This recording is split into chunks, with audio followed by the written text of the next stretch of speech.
How the hell does this only have 28% on Rotten Tomatoes?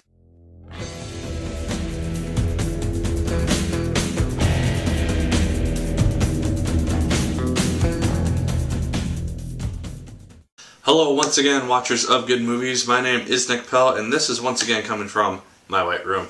Now today I'm going to be talking about The Giver. This is based on a book which came out about 20 years ago, which I have not read. I went into this movie pretty much blind. I had a very general idea of what the plot was going to be based on one trailer that I saw many months ago. So that's really all I had to go by for seeing this movie. I had no idea what was going to happen or even how this compares to the book. It could be terrible compared to the book, which could possibly explain why the reviews have been so terrible for it. But I really liked this movie. Jeff Bridges stars as the Giver. He is this guy who has been the receiver of memory. He is the person who has the memories of the world, our essential world, and everything that has happened in it, including just wars and happy times, joy, children, just everything that encompasses what makes us human in our present day society. And he is the person who has these memories. He's the only person in the society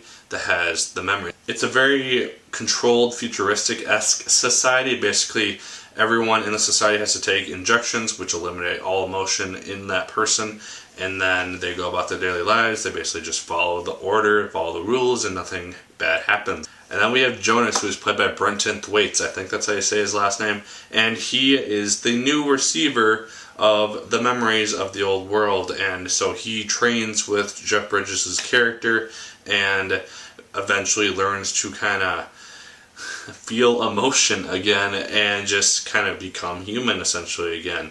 Eventually this causes him to hate the society that he is living in, and he wants to allow everyone else in this world to feel and know these things that he is feeling and knowing. So that's essentially the plot of the movie. He is chosen as the successor for these memories, and then he has to go train. Katie Holmes also stars in this movie. She was actually someone who I was not expecting to see in the movie. She plays his mother in the movie, and she does a really good job. I thought she plays kind of the strict Department of Justice-esque authoritarian figure, and she is very by the book. This is how things are done. Do not push me type of mentality. And so that was her character. I thought she did a fine job. Meryl Streep is also in this movie, and she also does a really good job. She is the chief elder of the society. She is the one who runs things and keeps everything orderly. Her and Jeff Bridges kind of have a disdain for each other. They don't exactly like each other. This is partly due to something which happened in the past which directly affected the Giver's past. And so there's that bit of history. There's only really a few things in this movie which I did not really like, and they're very minimal, honestly. There's parts throughout the movie in which shaky cam is used. I'm not generally a fan of shaky cam unless it's used really, really well, and it really wasn't at some points. It's just really hard to see what was happening sometimes, and it just kind of annoyed me. That happens very, very minimally. And then my other real issue is that the ending was kind of abrupt. The main event happens, and then it just kind of a minute later ends. So I would have liked to see a little bit more. I have no idea if there is a sequel to this book. If there is, I would love to know. Also, for all I know, the book goes on a little bit farther than the movie did. I, again, don't know anything about how far the book goes or how accurate this is to the book's story. More than likely, you are going to see a book review of this at some point.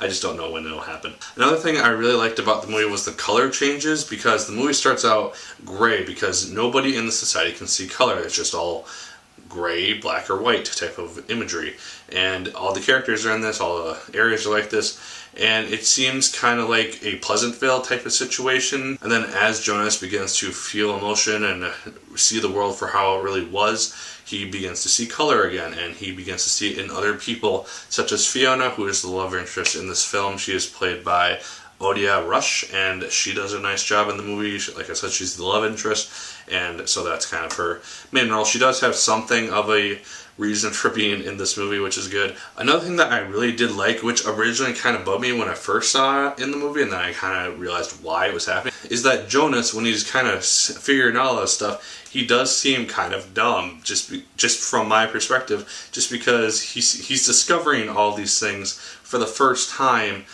and it's just things that we just know instantly right off the bat because we've lived with these things like elephants and sleds and snow and water and boats and all that stuff. And he's just amazed by it, and it just awes him by beyond belief, and it's just a really cool thing to see.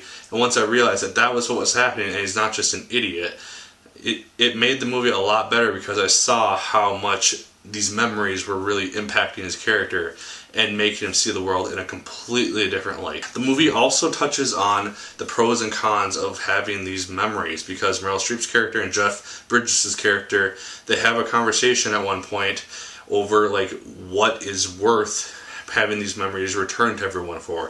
Meryl Streep's character argues they will return to war and violence, and love can only germinate into hatred and cruelty and murder, and that is the way that the world would work. And then Jeff Bridges' character, he argues that there will be joy and love in a good way, and it will just, we'll be able to guide these people into what we need them to be in terms of actual half-decent people, and they have their own free will and the ability to do things as they see fit.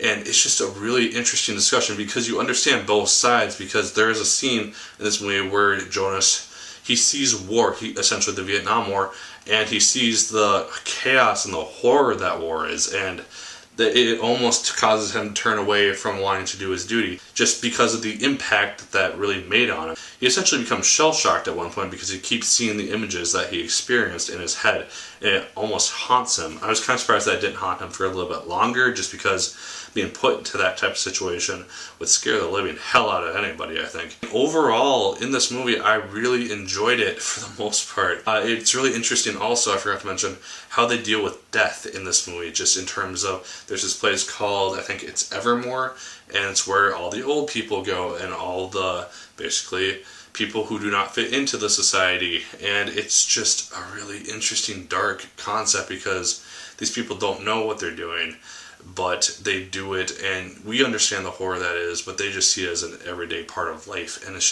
just a really weird, interesting way to deal with the movie and the concept of death and murder in the movie. That's my review of The Giver. Obviously, I really, really liked it. I have no idea why this movie's getting such terrible reviews. Like I said earlier, the only reason I could think of is maybe it's completely different than the book is, but I have no idea, like I've emphasized throughout this video. So, that's my thoughts. Leave yours in the comments down below. I'd love to hear them. Did you like The Giver more than I did? Did you despise it more than I did? Let me know. Also, is it close to the book in any sense of the word?